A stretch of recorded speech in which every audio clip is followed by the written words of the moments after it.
Welcome sa Bible Lessons on YouTube. Dito po sa Rescue Broadcast Global. Ako po si Archangel. Ako naman po si Captain Ish. At ngayon po ay pag-uusapan natin ng isang part ng question to ng isa nating radio listener sa ating podcast sa mixlr.com/rescue broadcast. Yes. Last week po, diniscuss natin yung tinatawag na lessons on biblical authority. At sinabi natin doon, Captain Islao, that the Bible is our only authority when it comes sa ating pananampalataya, sa ating relihiyon, sa ating spiritual na pamumuhay, at higit sa lahat sa ating kaligtasan. At pagpapatuloy natin ang ating mga lessons ngayon, Captain Islao, at ito naman ay tungkol sa three great dispensation in the Bible. Yes. Kung ang Bible, Captain Islao, ang authority natin sa ating kaligtasan, sa ating pamumuhay bilang Kristiyano, lahat ba ng nakasulat dito sa banal na kasulatan ay dapat nating sundin? We are talking about obedience dito, mga kapatid. Dahil kung ang Biblia ay authority natin, demands obedience, diba? Pinasusunod tayo ng Biblia, ay dapat ba lahat ng nakasulat na utos, Captain Islao, dito sa banal na kasulatan natin ay dapat nating sundin? Antabayanan po ang ating sagot sa ating pong pagpapatuloy ng ating Bible study dito po sa YouTube, sa ating Bible Lessons on YouTube. Ayan, and maraming salamat sa unang sumuporta doon sa aming unang lesson about biblical authority. And we are tackling right now about the three great dispensation in the Bible. At maraming salamat din po sa lahat ng nanood at lahat na nagbigay ng comments nila. Yes. And we will continue to do this sapagkat, Captain Islao, dinala na natin sa YouTube ang labanan. Yes. Dati nasa radyo tayo Dinala natin sa podcast. Ngayon, maski sa YouTube, dala na natin. Tuloy ang laban natin para mas marami pa ang makakilala sa ating Panginoon at marami ang magtiwala sa banal na salita ng ating Panginoong Hesukristo. Yes. So, handaan nyo na inyong mga ballpen, ang inyong mga papel, ang inyong mga Bible, at gawin na natin ang lessons, Bible Lessons on YouTube. Captain Islao, banat na. Ayan, babanatan ko na pala, no? Dahil akala ko ay babanatan pa ni hindi po. Pag-aaralan po natin yung question na yan. Lahat man na nakasulat, na utos sa banal na kasulatan ay kinakailangan nating sundin. Yes. Kasi pagka tinanong mo kasi, Sir Archangel, ang maraming mga kababayan natin na mga Pilipino, most especially pagka nagpa-Bible study kayo, kapag tinanong mo sila, do you believe that the Word of God, that the Bible is the Word of God? Abay, napakabilis nilang sumagot, Sir Archangel. At ang sasabihin nila, yes, I believe that the Bible is the Word of God. But if you ask question again, another one, mga kapatid, at sasabihin mong, kung ito ay salita ng Diyos, lahat ba ng nakasulat sa Biblia ay dapat sundin? At alam mo, sasagot nung isang ka-Bible study mo in just 5 seconds, mga kapatid, sasabihin niya, yes. At maganda yung dahilan niya. Sabi niya, word of God yan . Yes. At yun ang sasabihin niya. Kasi ito ay salita ng Diyos. But in fact, mga kapatid, hindi lahat ng nakasulat dito ay dapat nating sundin sapagkat pag-aaralan po natin, mga kapsat, yung salitang timeline. Di ba? Timeline. Ibig sabihin, Captain Islao, hindi lahat ng utos ng Diyos ay may bisa. Ang tanong, ano na yung mga inutos ng Diyos na may bisa ngayon sa atin? At yan ang pag-aaralan natin mamaya. Pero babalik muna tayo doon sa lumang tipan. Kung ano ba ang kalagahan nitong lumang tipan na ito. Kaya nga, ang pamagat ng lesson natin today is the three great dispensation in the Bible. Ano ba ibig sabihin, Sir Archangel, pag sinabi mong dispensation? Pag sinabing dispensation, this is the systematic giving of the law. Yes. Pag sinabing, parang yung siyempre, pag kayo kumukuha ng tubig. Dati kasi sa refrigerator kumukuha ng tubig. Pero ngayon, ang bawat bahay may tinatawag ng water dispenser. Yung dispensation came from the original root word na dispense. Diba? Pag kumukuha ka ng tubig, merong nagbibigay sa'yo ng tubig. Diba? So, ang tawag doon ay water dispenser. ang batas ng Diyos na ibinigay sa tao, mga kabsat, mga kapatid na nakikinig sa atin dyan sa YouTube, nanonood sa atin, Yes. ay meron ding mga panahon Oo. kung kailan systematically Uh-huh. ibinigay ng Diyos yung kanyang mga batas. Yes. At bawat panahon na yan, mga kabsat, ay merong pinatutungkulan. Oo. Oh. At ang pinatutungkulan po nito ay walang iba kundi ang ating Panginoong Hesus. Okay, na darating. Okay, so babalikan po natin, mga kapatid. Yung unang text na gagamitin po natin para sa ating lesson ay puntahan po natin ito sa Book of Hebrew. Oo. Hebrew chapter 1, verse 1 and verse 2. Oo. Okay, pero punta muna tayo sa verse 1 at babasahin po natin ito ng malinaw na malinaw sa inyo. May Tagalog ka na ba? At isusulat nyo na po yan. Wala pa po eh.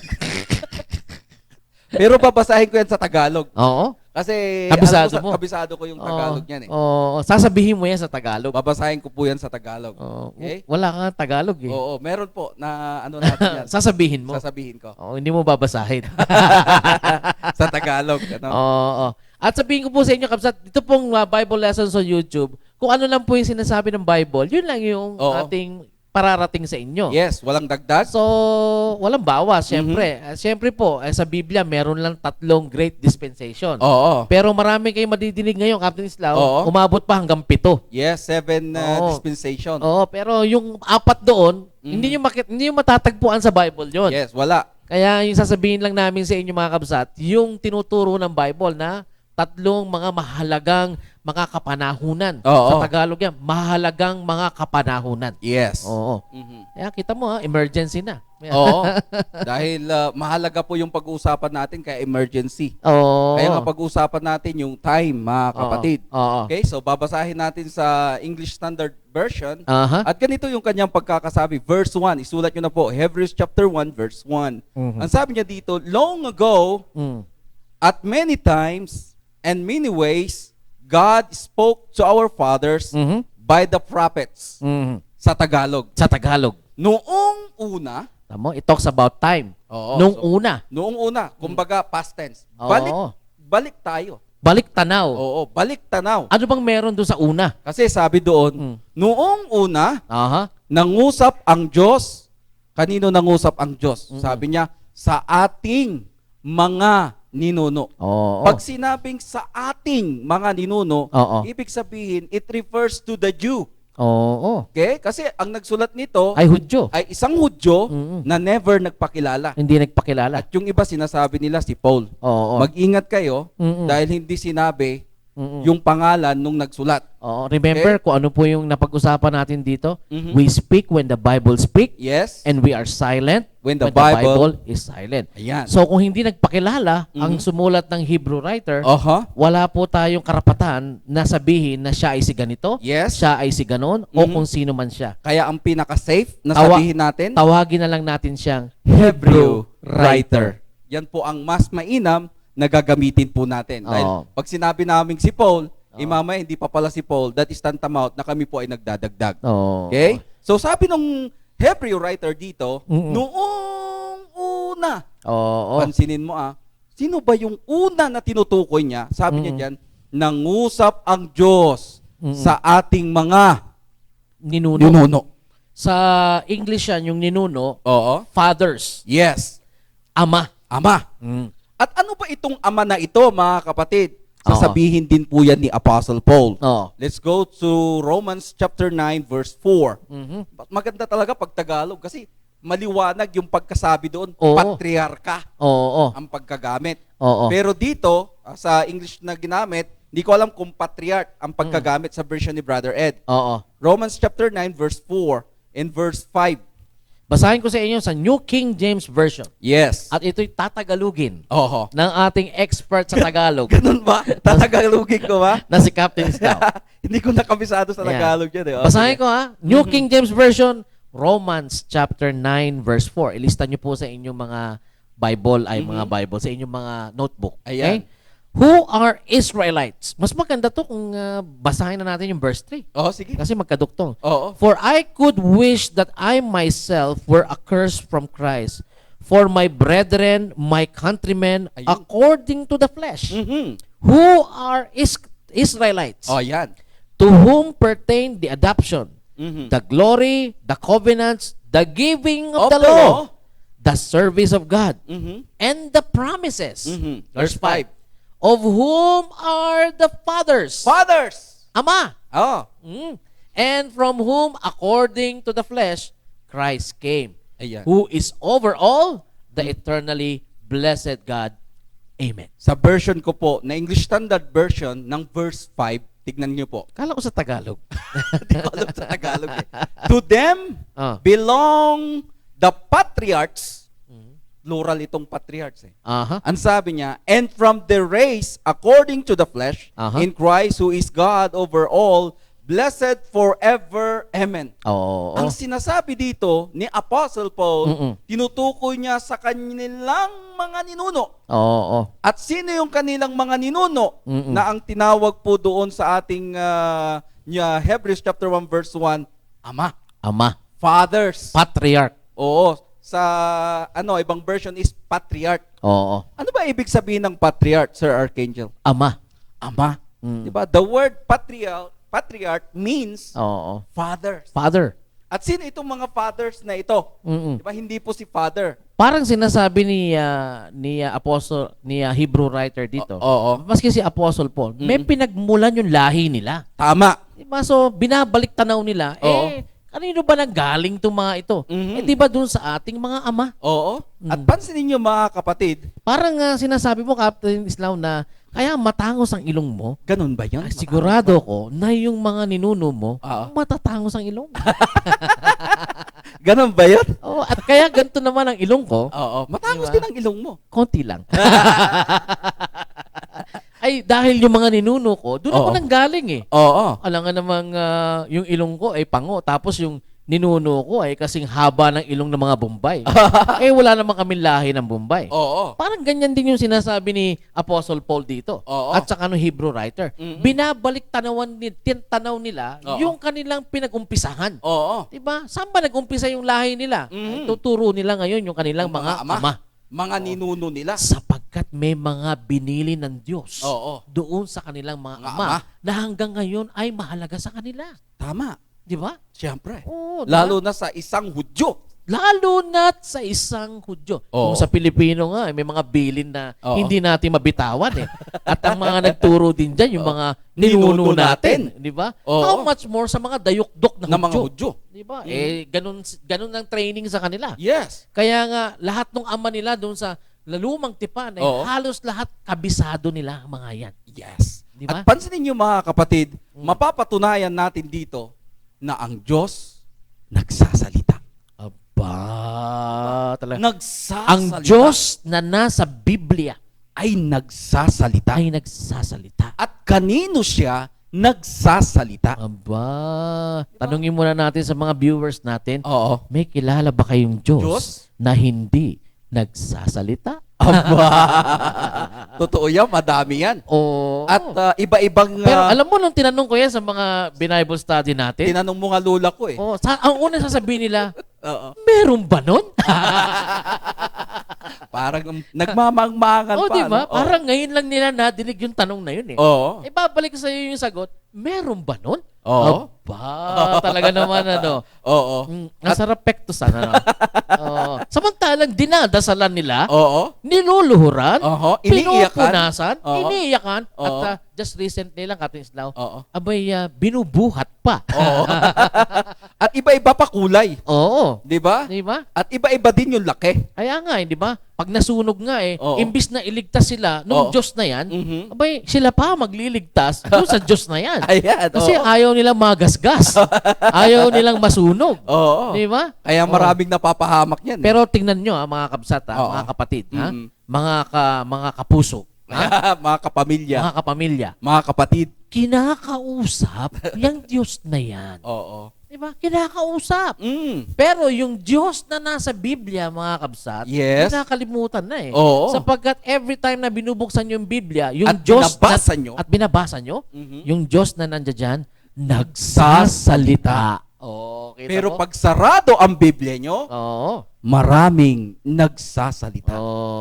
Diba? Totoo yan eh. Kaya nga sabi ng Hebrew writer yung Diyos na nandito, sa binasa mo, nagsalita. Siyempre. Oo. Malinaw na nagsalita. Kaya ingatan nyo po yung Diyos na kinakausap nyo, ha? Oo. Siguraduhin yung marunong yan Oo. magsalita. Maraming ang Diyos ngayon eh. Oo. Kaya nga, kung ako sa inyo, basahin nyo po yung Psalms 115, Yes. beginning from verse 3 Hanggang verse hanggang 8. verse 8. Makikita nyo po yung tinutukoy naming mga Diyos na hindi nagsasalita. Pero po yung kilala naming Diyos Oo. na nasa Biblia, Ay nagsasalita. nagsasalita. Direct. 100%. Amen. Oh, Mhm. kinakausap kayo niyan eh. Oo. Kaya nga, yan ang sabi ng Hebrew writer. Oo. Kaya sabi niya, noong una, Oo. ang Diyos ay nagsalita Oo. sa ating mga ninuno, Oo. sa ating mga ama. Kaya nga ang tawag itong panahon na ito, mga kapatid, Oh. patriarchal age. Kaya nga, dito, God, who at various times Oo. and in various ways spoke Ayan. in time past to the fathers. Yes. Diba? Past tense. Spoke, Oo. mga kapatid. Nagsalita ang Diyos sa mga ama. Diba? So, yung Diyos sa Biblia nagsasalita at ang una niyang kinausap Oo. at pinagbilinan Mm. at ibinigay ang kanyang mga batas. Yes. Yung tinatawag na mga ama. At sino yung unang ama Oo. na kinausap ng Diyos Oo. direct? Oo. Di ba? Wala pong iba kundi si Adam. Si Adan. Oo. Oo. Si Adan. Oo, si Adan kasi ama. Oo. Hmm. At pansinin niyo, mga kapatid, ama siya. Oo. Hindi kinausap si Eve. Oo, hindi hinanap si Eve eh. Oo. Nung sila'y nagkasala sa Genesis chapter 3, ang unang hinanap niya, yung nakipag-deal siya. Oo. Di ba? Si Adan. Yung kinausap niya. Oo. Kung saan niya binilin yung kanyang bilin tungkol doon sa puno ng knowledge of good and evil. Oo. Si Adan ang May binilinan instruction ng Diyos doon eh. niya. Oo. May command ang Diyos doon eh. At iniwan niya kay Adan. At iniwan niya kay Adan. Oo. Pero pansinin mo po eh, pagka ang tao kasi nasa oras ng kagipitan, Oo. kung sino-sino na lang ang tinuturo niya. Oo. Di ba? Ganun nangyari. Oo, ganun ang nangyari, mga Oo, kapatid. oo. At pansinin niyo po, hindi lang si Adam ang kinausap diyan, Sir Archangel. Oo. Ang kinausap pa po diyan ng mga ama, si Seth, Oo. si Enoch, Oo. 'di ba? Kasama kasi si Enoch kay dinala ng Diyos yan eh. Oo. Si Noah, Si Noah. 'di ba? Sino pa yung mga ama na kilala natin? Si Abraham, Si Abraham. na kung saan tinawag na may kanta eh. At yung pinakamatanda, Oo. si Si Methuselah. Methuselah. Oo. Makita nyo, no?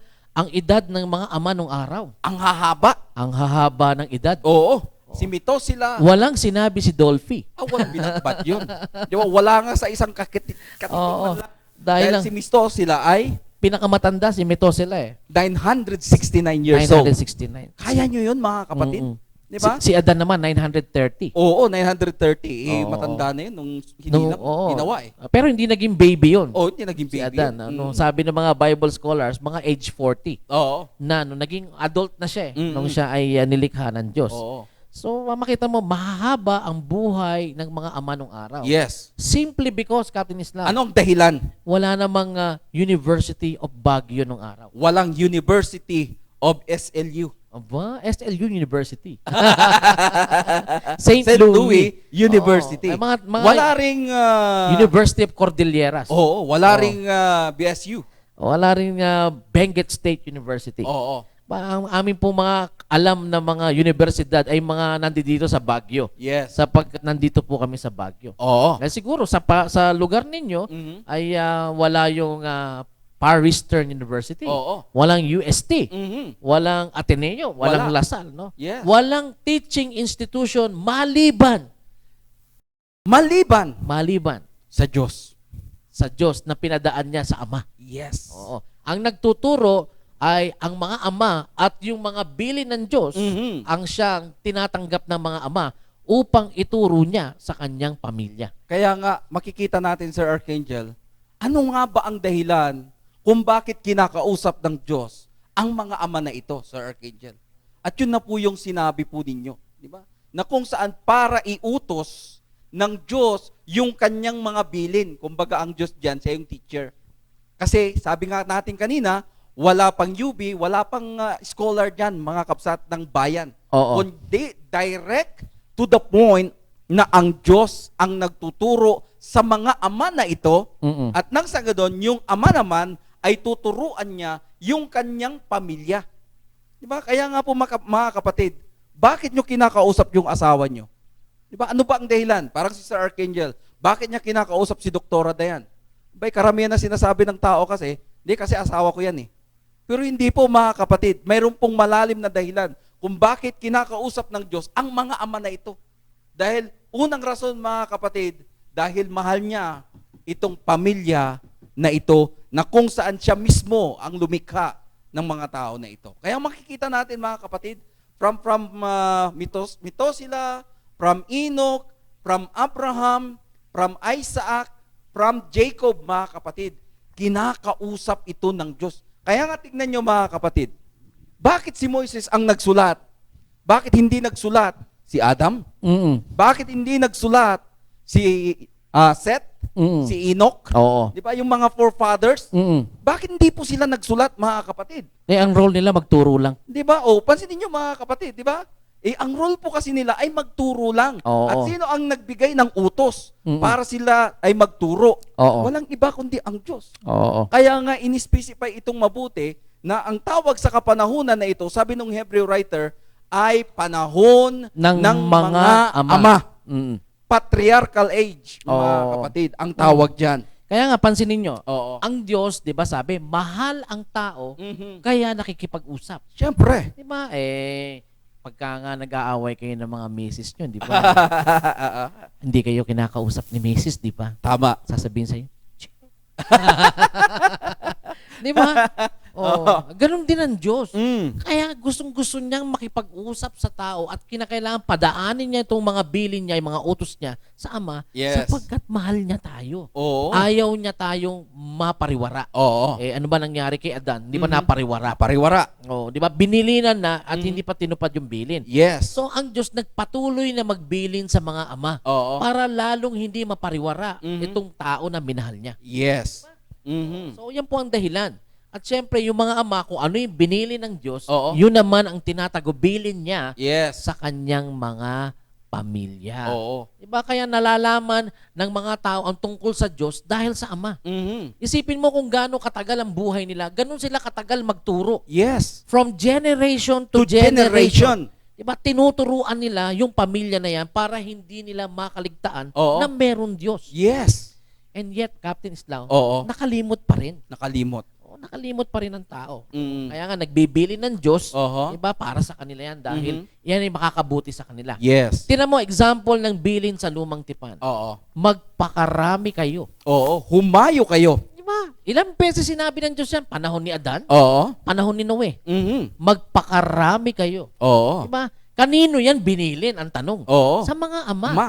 Dahil kakaunti pa sila nung araw. Oo. Diba? Pero ngayon, sasabihin ng mga pari sa atin na magpakarami tayo, Aba. parang mali yata ang, Oo. diba, nakikita nyo na, Pagkaintindi. nakikita nyo na mga kapatid na nagsisiksikan na ang tao sa buong mundo, Oo. sa EDSA nga, puro traffic. Oo, mausok pa. Ang daming sasakyan dyan. Ano bang laman ng sasakyan? Di ba tao? Yes. Kung magpapakarami pa kayo, Saan mo na ilalagay? hindi. Si ang Pilipino nga, 100 million na. Balita nga ngayon, kabsat Oo. ang mga bus na pumupunta na sa EDSA, Oo. double decker na eh. Aba, parang Hindi na China ha? Hindi na magkasya sa isa. Oo. Kailangan patungan mo sa ibabaw. Oo. Di ba? In other words, paano magkakabisa yung utos ng Diyos sa panahon natin ngayon? Yung mga ama, ang pinagbilinan. Yes. Kaya nga, systematic talaga yung giving of the laws of God. Yes. Dahil merong laws na ibinili ng Diyos sa mga ama. Oo. Kaya huwag niyong pakikialaman yung binili ng Diyos sa mga ama. Oo. For example, nagbasa ka sa Biblia. Oo. Nabasa mo na inutusan ng Diyos si Noe Oo. na gumawa ng arko. Mhm. Ang tanong, Captain Islao, Oo. ikaw taga Baguio ka. Tama. Nabasa mo sa Biblia, Oo. gumawa si Noe ng arko. Oo. At nagbili ng Diyos isa-isa. Oo. Kung paano niya gagawin yung arko na yan. Oo. Ano sasabihin naman ng mga taong nagbasa niyan, Oo. maintindihan niyan? Oo. Abay, gawa din tayo ng arko. Ba, kung gagawa ka Dahil ng arko, inutos ng Diyos. dahil inutos ito ng Diyos. Oo, ng arko. Saan ka naman kukuha ng gopher wood? Saan ka naman kukuha? Puro pine tree Ang dito. meron dito ay pine tree. Oo. Anong gagawin mo? Magpuputol ka rin? Mahuhuli ka ng DENR. Bawal yan. Kapsa. Magmumulta ka? Magmumulta ka. Magbabayad ka? Magbabayad ka. Ikukulong ka pa. Oo. Di ba? Hindi naman yun specific na kuman eh. Buti na lang, SM nakalusot. Nabutol, ano? Oo, namutol eh. Kasi may pera. Pero nakalusot. Oo, ayan. di ba? Pero kung ordinaryo citizen ka lang, bawal ka magputol dito. Bawal. Di ba? At kung nagawa mo naman yung barko sa Baguio, Captain Islao, paano mo naman dadalhin ito sa San Fabian?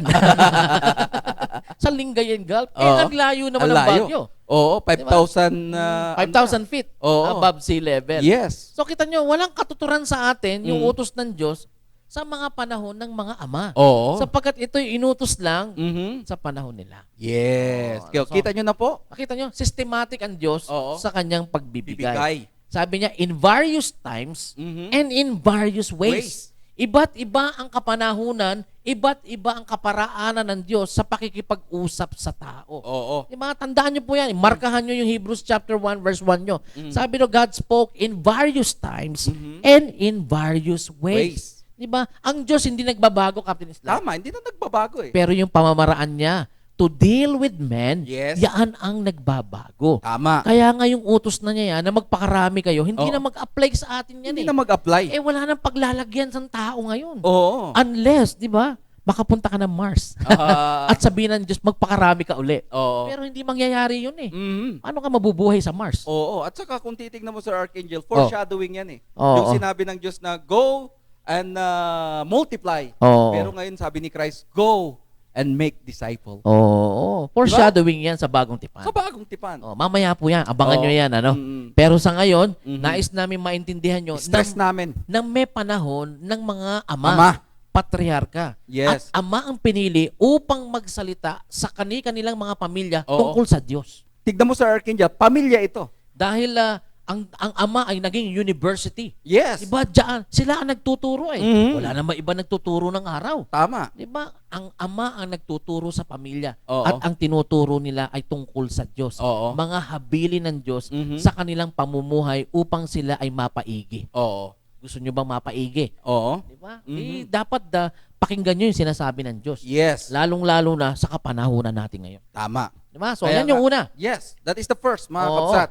Patriarchal age. Patriarchal age. Panahon ng mga ama. Panahon ng mga ama. Kaya kung titignan natin ulit, pamilya yung kinakausap ng Diyos. Oo. Pansinin mo family of Adam, family of Seth, family of Enoch, until such times sa family ni Jacob. Oo, di ba? At syempre, hindi nyo makakalimutan yung family ni Abraham. May kanta yan eh. Oo. Father Abraham have many children. 7 ba? Ang nakalagay, many children eh. Many ba? Ilan ba? Patadbi daw anak eh. Oo, nagkaasawa pa siya kay Kitura eh. Oo. Kaya nga eh. Pansinin niyo po mga kapatid, that is the first, mga kapatid, sa ating unang lesson, patriarchal age. So napakahalaga yung kapanahunan na yan. Kumbaga bumabalik yung Hebrew writer sa kapanahunan ng kanilang mga ninuno, sa kanilang mga ama, para maintindihan noong audience ng Hebrew writer kung gaano kahalaga yung utos ng Diyos, kung paano kahalaga yung pamilya ng Diyos, at kung paano kahalaga yung iniutos ng Diyos sa kanilang mga ninuno. So that is the first, mga kapatid. Pangalawa, pansinin po natin ulit, una, panahon ng mga ama, ano yung pangalawa na kinausap niya sa Archangel? Yan. So tapos na tayo sa patriarchal age. Yes. Hopefully, naintindihan nyo yan. Malinaw yan. Dadako naman tayo sa ikalawang kapanahunan. Yes. Tinawag ito na Mosaical Age. Oo. Ito yung panahon na ibinigay ng Diyos yung kanyang batas at ang tumanggap nito at ang nagbigay naman ito sa kanyang sinisintang bansa na Israel ay walang iba kung hindi si Moises. Yes. Ang tagapamagitan ng unang tipan o yung tinatawag na lumang tipan. Si Moises po ang tinatawag nating mediator of the Old Covenant. Sapagkat sa kanya ipinadaan ng Diyos ang kanyang 10 utos. At hindi lang po 10 utos yan. May consequent pa yan na marami pa. May mga laws yan na gawa ng 10 Commandments na dagdagan yan ng mga batas pa dahil doon sa tinatawag na Levitical system. Yes. At ito ay sabi ng mga Bible scholar are around 619 laws all in all. Not only 10 Commandments, mga kapsat, but 619 all in all, approximately. Yes. Ayan ang ating tinatawag na Mosaical period. Yes. O Mosaical age. Bakit ba nagkaroon ng Mosaical age? Ayan, so babalik tayo ulit sa background. Kasi itong si Jacob, na considered na huling ama, diba? Nagkaroon siya ng 12 anak. Anak. Oo. 13 kasama yung babae. Nung araw, medyo matipid ang ang pamilya eh. Di ba? Katulad ni Isaac. Diba? Dalawa lang anak niya. Si Esau, tsaka si Jacob. Yes. Di ba? Si Abraham, isa lang yung anak niyang original. Pero meron siyang anak sa labas na si Ishmael. Di ba? At hindi naman na-consider si Ishmael dahil ang pinanggalingan nun ay isang Egyptian. Diba? Kinakailangan puro eh. Diba? So, ang firstborn talaga noon kay Abraham ay walang iba kundi si Isaac. At nakasulat yan sa Hebrews chapter 9 kung hindi ako nagkakamali. Chapter 9. Tinukoy yan. Yung dalawa comparison between si Esau tsaka si Jacob. Sa kanilang mga magulang na si Hagar at tsaka si Sarah. So makita nyo mga kapatid, merong pangalawang dispensation, kapanahunan. Ito yung tinatawag na Mosaical period. Nang pagdating kay Jacob, mga kabsat, na kung saan kasi ang Diyos pinili niya yung bansang Israel dahil doon lalabas yung tinatawag na pangako na nandoon pa. Unang prophecy nasa banal na kasulatan sa Genesis chapter 3 verse 15.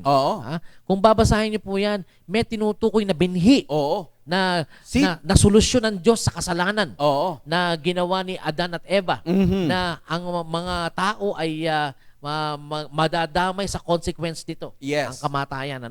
So makita natin mga kapatid na ang Diyos pumili ng bansa niya at ginamit niya si Abraham para bigay ang pangako na ito. Sabi kay Abraham ay, dadami kayo.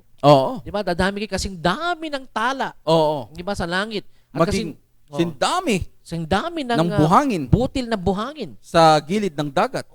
Sa lupa. Ay magiging ganun yung dami nila. Iniisip nga ni Abraham, paano ko dadami? Isa lang ang anak ko. Diba? Pero pagdating in that time, wala pa siyang anak. Wala diba? pang anak si Abraham that time. So siguro nung nagkaanak siya, iniisip niya. Paano ma-fulfill to? Iisa lang. Tapos muntik pa nga mawala ito si Isaac dahil hinandog niya. Diba? So, ano kami dadami nito? Diba? Pero makita mo, through the years, makita mo, dumating sa panahon ni Jacob. Etong si Jacob, bilib ako dito Parang may lahing Pinoy ito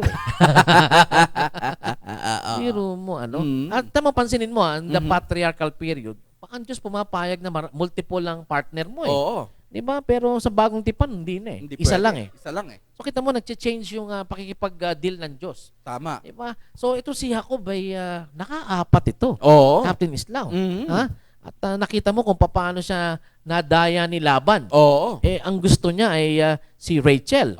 Pero ang unang binigay, pinaglingkuran niya ito ng 7 years. taon. Ang sabi ni Jacob ay parang kailan lang yun. Parang maikli na panahon. Parang isang araw lang sa kanya. Parang baliwala sa kanya yun. 7 years.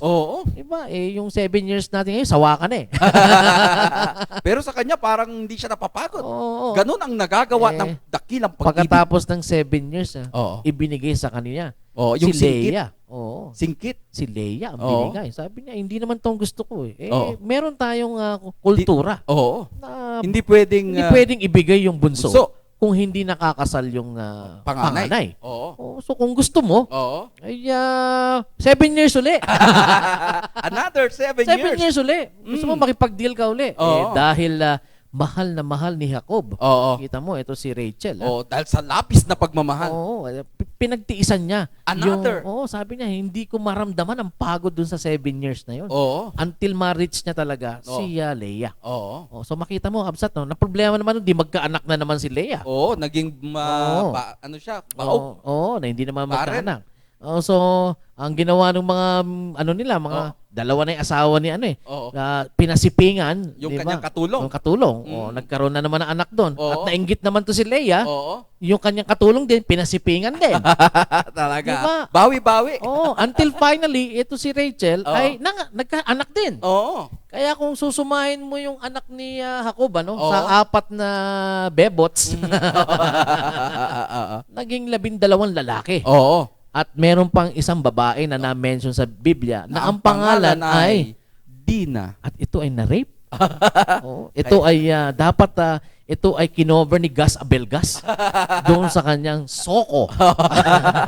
Palagalatong babae na to. Parang para malaman kung bakit na-rape ito eh. Oo. Di ba? Palagala eh. Gumana eh. Oo, di ba? Pumunta siya sa area ng mga Shikem. Oo nga eh. At syempre, may itsura naman ng lahing Pinoy, may itsura eh. Parang Pinoy si Jacob eh. Ang Oo. dami anak eh. Siguro napakaganda ni Dina. No? Oo, maganda talaga. Kaya nga nung nakita ito nung Nung anak ng hari. anak ng hari, hindi na nagdalawang isip. Oo. Aba, talaga ha? Siguro sabi niya Oo. kukunin ko na tong opportunity na to. Oo, parang si anong pangalan? Si Laude. Ganun ba? Ganda eh. Kaya ang Oo. ginawa nung Marine, Oo. hindi na nag-atubili. Oo. Until finally, na-realize, hindi pala babae ito. Pero si Dina, ni-rape talaga Galit eh. talaga po. Oo, at pinanagutan naman. Oo. Kaya lang, hindi nagustuhan niya ng mga kapatid. Siyempre. Oo. Kasi hindi disrespect kasi. Oo. Mm. Kinantahan niya ng mga kapatid si Dina eh. Oo. Ang sabi, andyan Yan ka na naman. Di na natuto. Natuto. Kita nyo ha? Oo. Huwag kayong, pag nagkaroon kayo ng anak, wag Dina ang pangalan. Dina natuto eh. Oo. So, sa madalit sabi, Oo. diba, from a small family, ang mga lahi ni Abraham, Oo. biglang Naging lumaki. dumami. 12 anak eh. Naging 2 anak. 12 anak ito eh. Oo. At syempre, pagka nag-asawa yan, ay magmumultiply talaga siya. Oo. Kaya nga, napansin mo, di ba, sino ba ang unang pumasok sa Ehipto, Captain Oo. Islaw? Walang iba. Di ba? Walang iba kundi yung si Joseph the Dreamer. Oo. Na kanilang binenta. Kapatid nila to eh. Oo. At sabi ng Biblia, ito yung tinatawag ni Jacob na favorite. Totoo yan. Oo. Pinagtatahi Oy, niya eh. Kayong mga ama ha, kayong mga nanay ha, Oo. sabihin nyo wala kayong favorite ha. May favorite kayo ha, na anak Oo. ninyo. Ganon din si Jacob. Oo. May favorite ito. Tama. Tanong nga natin kay Daddy Rich kung sinong favorite niya. Ayan. Oo. Sino favorite nyo? Oo. Favorite ito si Joseph. Oo. At biro mo, pinaggawa pa ito ni Jacob ng Oo. napakagandang damit. Amerikana. Kung bang tayo ngayon naka-Amerikana. Tama. Pero nung panahon nila ay parang coat yun eh, no? Mhm. Nagawa sa balat ng Oo. hayop. Oo. Tupa. Oo. So, favorite talaga. Favorite. Oo. Pag may favorite, Siyempre. may naiinggit. Tama yan. Di ba? Oo. Oo. Kaya nga, yung mga anak na favorite, ingat kayo ha. Oo. Baka mamaya, ibenta kayo ng kapatid ninyo. O sila pa mismo ang magiging dahilan Oo. para mamatay ka. Etong si Jacob, ato si Joseph nung araw meron ng angking ano to Oo. simpleng yabang no? Kaya, biro mo sabi niya sa mga kapatid niya na, Oo. nanaginip. Oo, di ba? Ano sabi niya sa panaginip? Na naginip ako. Yuyuko daw sila Nang nakakita ako Oo. ng 11 Oo. na ukay. Oo. Tapos ako yung nasa gitna. Oo. At yumuko silang lahat. Yumuko silang lahat no? Aba, talaga. Kaya, ang sabi ng mga kapatid, nananaginip ito talaga to si Joseph. na to. Mayabang ka ha. Oo. Manda ka sa amin. Ako, yuyuko sa'yo? Oo. Diba? Ano ka? Oo. Panganay ako. Oo. Sabi ni Ruben. Oo. Sabi naman ni Simeon, Oo. pangalawa ako. Oo. Sabi naman ni Levi, pangatlo ako. Oo. Sabi naman ni Jacob, Oo. pang-apat ako. Ni Judah. Ni Judah. Oo. Sorry. Kaya nga di ba niya batang paslit ka lang Oo. bakit naman kami yuyuko sa inyo? Oo. Pagplanuhan nga natin itong mayabang na to.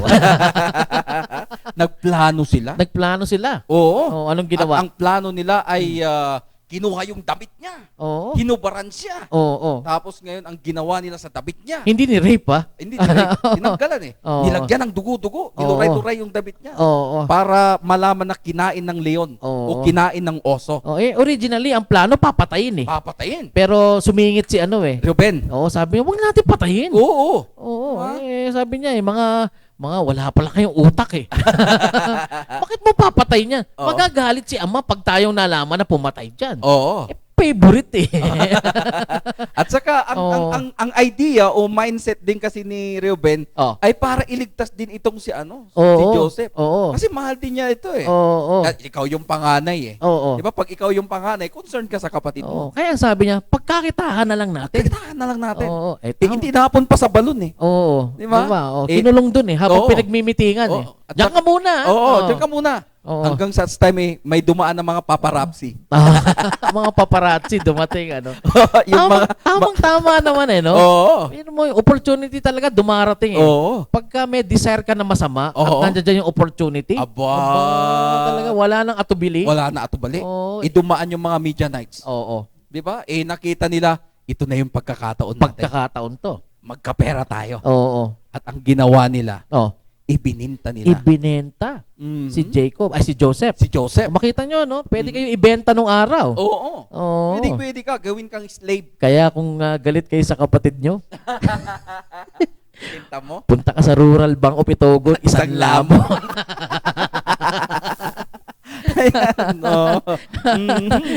Kumuha ka ng papel de empeños, Paano, Sir Archangel? Sabi mo sa kapatid mo, wag kang loloko-loko, nakasanla ka na. Sinanla kita kahapon. Paano pagka ako yung isasanla ng kapatid ko? Naku, hindi ka tatanggapin. Totoo yan. Mababa ang presyo mo.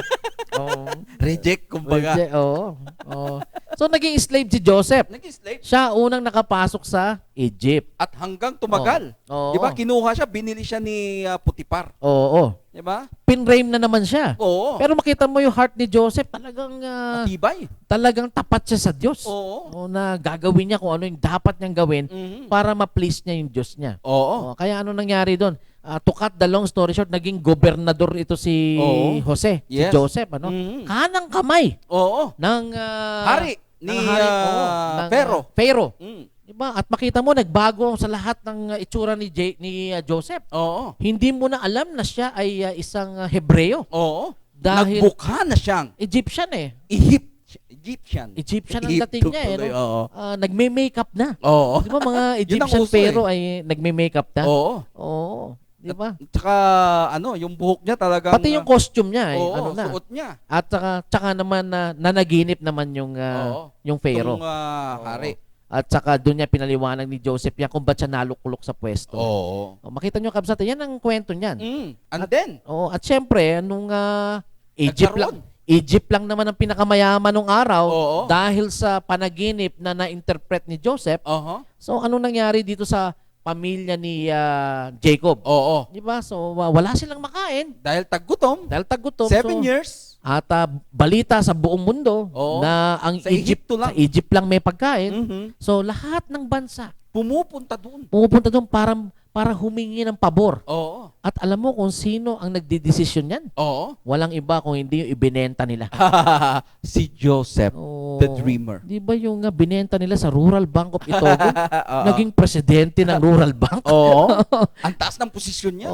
Sa kanya ngayon na bibili. At kung ayaw niyang pagbentahan ng pagkain, pwede din. Wala silang magagawa. Walang magagawa. Di ba? So, yung mga kapatid niya ay nagpunta ng Egypt. At sabi? To cut the long story short, diba, sila ngayon ay humarap kay Joseph. At si Joseph naman at the back of his mind, natatawa sa kanila. Diba, binenta niyo ako Tingnan mo ang nangyari sa akin ngayon. Ito na. Pasalamat pa ako sa inyo. Diba? Diba? So makita mo, mga kabsat, mahaba yung kwento na yan, pero paikliin na lang natin. Itong mga anak ni Jacob at pati si Jacob ay dahil sa taggutom, ay sila ay pinatuloy mismo kung saan ang pagkain ay overflowing. Yes. Sa pamamagitan ni Joseph. sapagkat siya ay nung nagpakilala siya sa kanyang kapatid, Oo. nagulat sila eh. Oo, hindi sila makapaniwala Oo, di na ba? siya yung kapatid nilang si Joseph. Oo, dahil Kasi mukha na siyang Egyptian. mukha siyang Egyptian eh. Pero anong ginawa niya, Sir Ay, Archangel? ang ginawa niya nung nakipag-meeting siya sa mga kapatid niya. Pinalayas niya yung mga servant niya, mga Egyptian. Oh, yung mga Egyptian dyan, Layas ha? muna kayo dito. Kami lang ang magmi-meeting dito. Aba. Siguro kung ikaw yung Egyptian na mga galamay niya doon, magtataka ka, no? Oo. Bakit sa lahat ng lakad kasama tayo? Pero ngayon lang, Bakit dito sa mga amoy tupa mga na to? tupa na to. Oo, totoo ay, yan. Doon pa makikipag-meeting yung amo namin at Oo. papaalisin pa kami. Aba. Ang sabi po doon ng mga Bible scholar, Mm-mm. nagpakilala si Jose. Papaanong paraan? Oo, alam nyo kung paano nagpakilala si Jose sa mga kapatid niya? Nag all the way? Nag all the way si Jose. Oo. Ipinakita niya. Oo, binuyang-yang niya. Oo.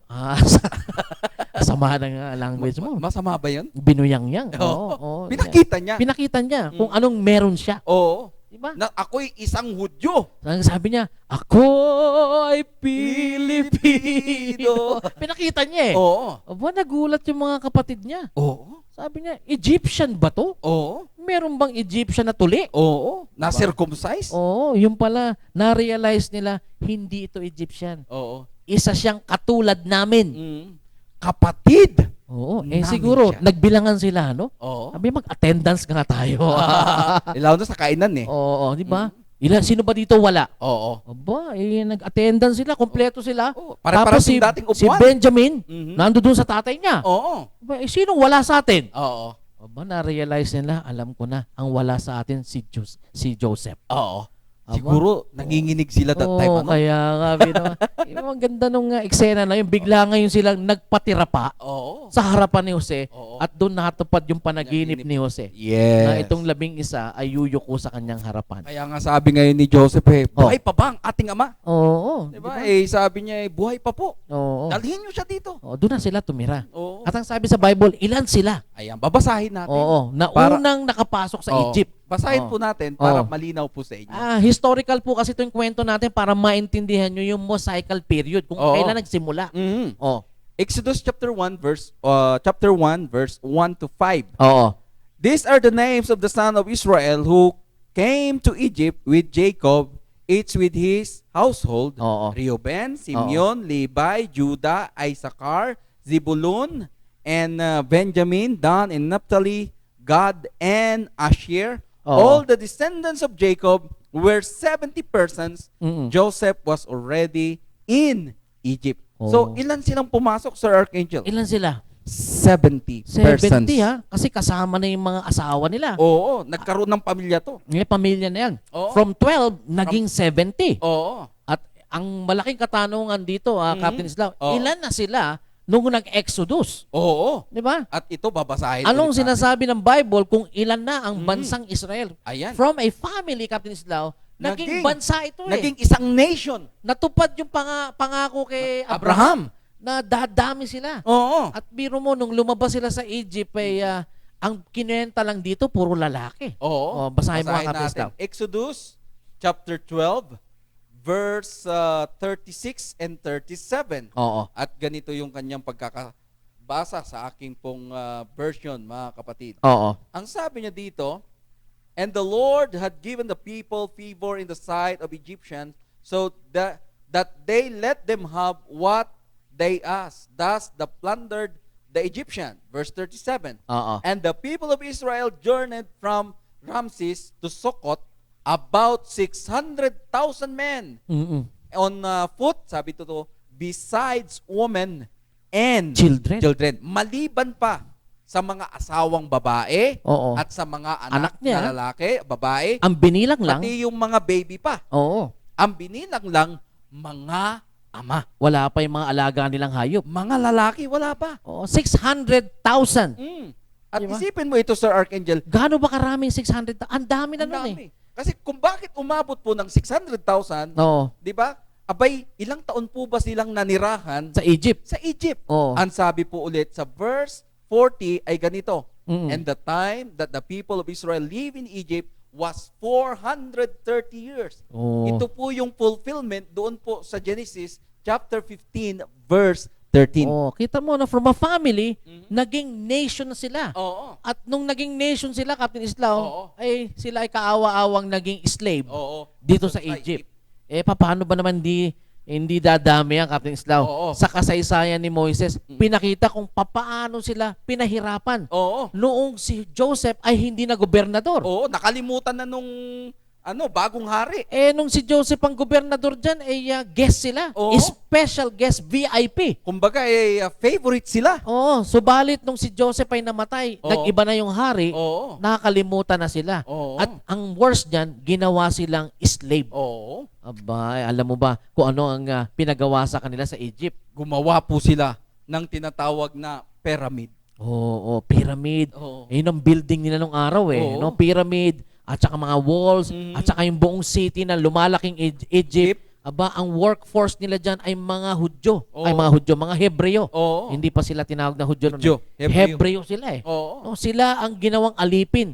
Sila ang tagabuhat, sila ang tagagawa ng bricks. Aha. Diba? At pinapahirapan sila. Yes. Huwag na natin bigyan ng ano yan. Pahirapan ng dayami. natin yan. Kasi dumadami na sila. Oo, di ba? Diba? Eh, habang pinahihirapan, Captain Islao. Lalong sumisipag. Oo, Paggabi. Diba? Sabi niya, pagod na ako, honey. Kailangan ko ma-relax. Parang Totoo Pinoy, yan. parang Pinoy din to eh. Oo. No? Mga The Hebreo, more na no? pagod na pagod. The more na pinahirapan to, the more may lata yan. Abay, parang kalabaw ito. Oo nga eh. Talagang kayod marino to. Talagang hirap ng Eh, sitwasyon nila. Imbis na sila ay kumonte, Oo. lalo silang dumami. Dumarami. Oh, di ba? Eh, iba ang lahi talaga ni Abraham eh. Oo. Talagang makita mo mabilis dumami. Hindi lang pampamilya, Pang pang sports pa. So dumami sila, umabot ng 600,000 yung lalaki, Oo. hindi pa binibilang yung babae, Wala pa. at Wala pa lalo yung na yung bata. mga anak. Mm. Di ba? Siyempre, kung may 600,000 na lalaki, may asawa yan eh. Oo. Oh, at siyempre, pag may anak yan, magmumultiply yan. Oo. Ang sabi ng mga Bible scholar, over 2 million na sila Yes. nang sila ay nandiyan dyan sa Egypt na nag-exodus. Wow. Nang sila ay lumabas. Oo. So, dumami na Ang sila dami. mga kabsat. Mm. At nakita mo, itong panahon na ito, nang lumabas na sila sa Egypt, Oo. di ba? Nung tinawag na ang mama na, Na ang ang pangalan pangalan ay ay Moises, Moises. di ba, kinakailangan madinig ako ng aking bansa. Oo. Dahil nung sila'y nasa Egypt, akala nila pinabayaan ko na sila. Oo. Pero sabi niya, naalala ko. Oh, sabi ng Panginoon na panahon na, Moises, Mm. para ilabas sila sa Egypt. At para Sapagkat nadidinig ko ang kanilang mga hinaing. Di ba? at naalala ko yung pangako ko Oo. kay Abraham. Oo, so ang Diyos naalala niya. Kaya nga sabi niya, ako ang Diyos ni Abraham. Oo. Ako ang Diyos ni Isaac. Oo. Ako ang Diyos Ni ni Jacob. Jacob. Oh, di ba? At ako rin yung magiging Diyos mo. Oo. Sabi ng Oo. Diyos kay Moses. Kaya nga nung officially sila ay malayang bansa na. Oo. Wala na sila sa Egypt. Wala na nakatawid na sila sa Red Sea. Kinakailangan ibigay ng Diyos Oo, ang yung kanyang kanyang, batas. At saan binigay ng Diyos yung kanyang batas? Sa Oo. Mount Sinai. Oo. Di ba? Kung saan na kumukulog. Oo. Diba? Kumikidlat. At alam nila, ando doon ng Diyos. Oo. Kausap si Moises. Pumunta si Moises doon Oo. ng 40 days Oo. and 40 nights. Para tanggapin Ang Oo. utos ng Diyos. ang utos ng Ten Diyos. Commandments. Oo. Kaya lang nung pagbaba niya, nagulat siya. Oo. Na-prostrate. Ito si Moises, mainitin ang ulo nito eh. High blood. Hyper. Oo. Mm. Hindi pwede itong pa-medical eh. Laging high blood. Laging high blood eh. Oo. Kaya ang ginawa niya nung nakita niya na aba, ang mga Israelite kalalabas ng parang nakalimutan nila na ang Red Sea ay hinati ng Diyos. Oo. 'Di ba? Parang nakalimutan nila yung kapangyarihan ng Diyos. Oo. 'Di ba? Abay, ang ginawa ni Moises, binalibag sa kanila yung 10 utos. Oo. 'Di ba? At galit na galit si Moises eh. Oo. Di ba? Kaya nga mga Ang kapatid, bilis makalimot ng bilis Israelite talaga eh. makalimot. Oo. No, parang wala lang sa kanila yung mga bagay na ginawa ng Diyos. Oo. Kaya nga ang tawag sa panahon na ito, Sir Archangel, Ano ay? Mosaical. Mosaical age. Oo, sapagkat Panahon. dito, ibinigay ng Diyos ang kanyang batas na siya ang magte-take effect. Yes. From the time that Moses Mhm. at yung mga batas na yan ay inisprinkle Oo. ng blood ng mga baka. Yes. Nasa Hebrews chapter 7. chapter 9. Ay, chapter Oo, 9, sorry. oo, basahin Verse natin 18. Basahin natin. Babasa natin. Mhm. Yun na po, nag-take effect na yung tinatawag na Mosaical period. Yes. Mhm. Hebrews chapter 9, verse 18. verse 18. Hanggang Basahin mo nga, verse Kapis 20. lang. At babasahin ko po sa akin pong version na gamit po na English Standard Mm. Version. At ganito yung kanyang pagkakasabi. sa akin pong version. Sabi niya dito, verse 8, therefore, not even the first covenant was inaugurated without blood. For when every commandment of the law had been declared by Moses to all the people, he took the blood of calves and goats with water and scarlet wool.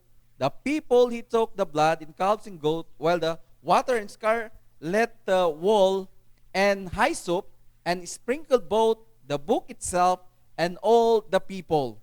And saying this, the blood of the covenant that God commanded for you.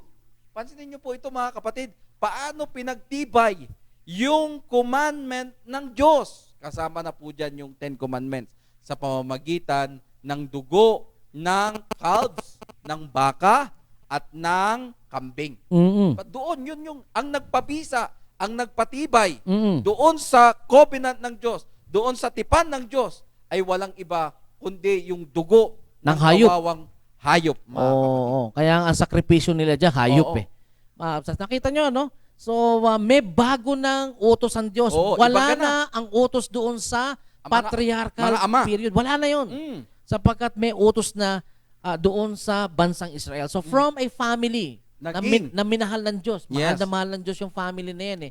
Yung family na yan, binigyan ng utos, di ba? Ito yung patriarchal period na tinuturo ng mga ama. Yung family lumaki. Diba? Naging isang nation. At ang Diyos hindi rin nagbabago sa kanyang prinsipyo dyan. Tama. Noong panahon ni Noe, lahat ng taong hindi kinikilala ang Diyos, pinapatay. Kaya nga nagkaroon ng malaking delubyo. The Great Flood. Ang pinatay ng Diyos dyan, yung mga taong pusakal. At ang natira lang si Noe at saka yung pamilya niya. So mahal ng Diyos yung pamilya ni Noe, kaya kinausap si Noe. Ang sabi niya, magtayo ka ng arko sapagkat ililigtas ko kayo. At nung nagtayo ng arko si Noe, at dumating yung flood, naligtas sila. At namatay yung mga taong hindi kinilala ang Diyos. Ngayon, panibagong age na naman ito, panahon. Dahil meron ng bansa ang Diyos from a family, naging nation. Naging isang legitimate na bansa. Na tinawag na. Na tinawag na Israel. Na ang pangalan ni Jacob ay pinalitan.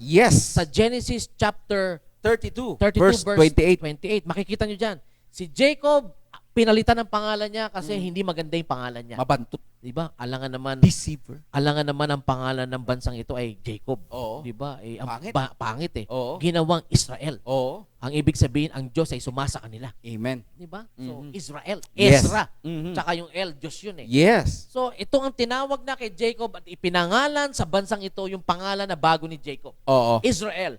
At kinumpleto ng Diyos yan sapagkat may mga utos ang Diyos na ipinadaan sa kanyang mediator ng lumang tipan, walang iba kung hindi si Moises. Na tinawag din itong first prophet of the nation of Israel. Sapagkat itong binabasa natin sa Hebrews, di ba? Ang sabi ito, God spoke in time past to the fathers by the prophet. Nakita mo, meron ng tinawag ang Diyos na tagapagsalita, tagapamagitan doon sa napakaraming tao na nagko-comprise ng bansang Israel. At iisang tao na lamang ang kinakausap niya. At walang iba kung hindi ang propeta. At ang unang prophet si Moises. So hindi na katulad ng paraan ng Diyos sa patriarchal na bawat ama na namamamatay, mapapalitan yan. At kakausapin na naman yung ama. Di ba? At talaga puro ama ang kinakausap. Ngayon, dahil ito ay isang legitimate na bansa, si Moises na ang unang propeta na kinausap. At ang sabi sa kanya, ipatupad mo itong mga batas na ito sa aking bansang sinisinta. Ang Israel naging chosen nation of God. Sapagkat from Israel, ang plano ng Diyos, diyan manggagaling ang Mesyas. Ang binhi. Dati pamilya. Inalagaan ng Diyos yung pamilya. Naging. Diba? Yung pamilya na ito ay pilit na winawasak ni Satanas. Ini-influensya ng mga ibang pamilya. Pero ang ginawa ng Diyos, pinreserve niya yung family until makarating kay Jacob. Lumaki yung pamilya na yan. Naging bansa at patuloy pinipreserve ng Diyos ang bansa yan sa pamagitan ng batas niya. Subalit, ang dyablo ay matinik. Winawasak naman ng dyablo itong bansang Israel sa pamagitan naman ng mga kapitbahay niya. Diba? Mga silingan niya. Sa Pasaya, mga silingan. Nakita nyo mga kapatid, yan ang kwento ng kasaysayan sa Bible. Dalawang period na itong ating, dalawang ages na itong ating pinag-uusapan, patriarchal age at Mosaical age. Kaya yung pong batas na ito, ito po ay tumutukoy lamang para sa bansang Israel. Diba? Nakipagtipan ang Diyos. Kaya dapat may batas ang Diyos na mag-go-govern, na siyang mamamahala sa kanyang bansang sinisinta. Yes. At ang kinakausap niya dyan lagi, mga kapatid, as sa kanyang mediator, mga kapatid, walang iba kundi yung mga propeta. Kaya nga nung namatay si Moses, pinalitan siya. Pinalitan ni Joshua. Diba? Pero andyan pa rin yung kanyang batas. So yung susunod na propeta, pinatutupad yung batas. Diba? So yan ang role ng propeta. Diba? Patupad yung batas. Pag di mo sinunod, ika-curse ka. Pag sinunod mo, blessing. At saka hindi lamang yun, mga kapatid, ang hirap ng trabaho ng isang propeta. Dahil kapag hindi nagustuhan yung mensahe ng Diyos noong hari ng Israel, mga kapatid, papatayin. At bawat propeta, kabsat, namamatay. At pag may namamatay, may pumapalit. Kaya nga ang tawag sa panahon na ito, mga kapatid, ay Mosaical Age. Panahon ng mga propeta. Kaya nga hanggang saan yung scope nito, mga kapatid? Pansinin natin ito. Let's go to Luke chapter 16, verse 16. O, tingnan natin ha. Sa Luke chapter 16, verse 16. At ganito yung kanyang pagkakasabi dito po sa version na hawak ko po. Ganito yung kanyang pagkakasabi. And the law and the prophets were until John, since the good news of the kingdom of God is preached, and everyone forced his way into it. So anong end ng timeline? Panahon ni John the Baptist. Diba? Kasi siya ang last prophet. Yes. Na mamamagitan para diyan sa lumang tipan. Sapagkat pagdating ng ating Panginoon, panibago na namang dispensation. Yes. Iba na namang dispensation. Kita nyo mga kabsat, napag-usapan na natin itong dalawang dispensation na to. At patuloy po natin itong pag-uusapan. Sapagkat time is up na po kami, abay sa susunod po namin pagbabalik, dadako tayo sa ikatlong dispensation o ikatlong panahon. Yes. Ito na yung tinatawag natin panahon ng ating Panginoong Hesukristo. Yes. O sa English ay Christian age. Or tinatawag na church age. Yes. Diba? Ito yung verse 2 ng Hebrews chapter 1. Verse 1 and verse 2. Basahin mo yung verse 2 sa ating pagtatapos, Captain Islao. At itutuloy natin itong Bible study lesson natin next week. Wow. Abangan niyo po yan, mga mahaba kapsat. Mahaba ito. Maganda itong talagang himayin natin isa-isa. So, ito po yung last verse natin. Makikita nyo, may ika-third na dispensation. Yes. At dito natin makikita kung saan tayo nasasakop. Yes. Okay, Captain Islao, verse 2 ng Hebrews But in these chapter 1. last days, He has spoken to us by His Son, whom He appointed the heirs of all things, through whom also He created the world. Ayan. Sino daw? Si Jesus Christ ang tinutukoy. Sa huling araw, mga kapatid. Tandaan nyo yan. At yan yung assignment ninyo. Assignment nyo yan, ha? Assignment nyo yan. Sino ba ang magsasalita in the last days? Sino ba ang masusunod in the last days? Nung sinabing last days, final na yan eh. Yes, pag sinabing wala last na. days, year of the Lord. Oo. Diba? It is the time of our Lord Jesus Christ. Wala nang ibang dispensation na darating. Sapagkat iisa lang ang tinukoy diyan na tagapagsalita sa huling araw. Walang iba kundi ang ating Panginoong Hesukristo. At hindi siya pwedeng palitan. Pag-usapan po natin yan, kaibigan. Next week. Usap tayo. Sa ating Bible lessons on YouTube. Ayan po, kami naman po ay magtatapos pansamantala. Subalit next week, mga kabsat, magiging exciting pa yung lesson natin. Sapagkat makukompleto natin yung 3 great dispensation in the Bible. At makikita nyo dyan kung sino ang masusunod sa huling araw. Assignment nyo yan, kabsat. Diba? Assignment nyo yan. So, magkita-kita po tayo next week. Next week po, at the same time. Alright, so kami po ay pansamantalang magpapaalam sa inyo. At I hope you enjoyed our lessons regarding dito po sa tinatawag natin biblical authority. At tinatalakay po natin saan ba tayong panahon nasasakop. Next week, we're going to conclude this lesson. Kaya antabayanan niyo po kami, baka makasama na namin si philosopher. Okay? Bye-bye. Paalam ka na, Captain Islao. And God bless. And thank you so much for watching us. Ako naman po si Archangel. In behalf of Philosopher and the Captain Islao, kasama po namin ang aming buong crew dito sa Restoration Broadcast Global. Dito po kami sa NLEX Church of Christ, number 90 Leonard Wood Road sa aming broadcast studio sa Luke Broadcast Center. Mga kapsat, kami po ay pansamantalang nagpapaalam sa inyo. Happy New Year again, and I leave you with my parting words. Don't forget to smile. God loves you, and so do I. Buyers!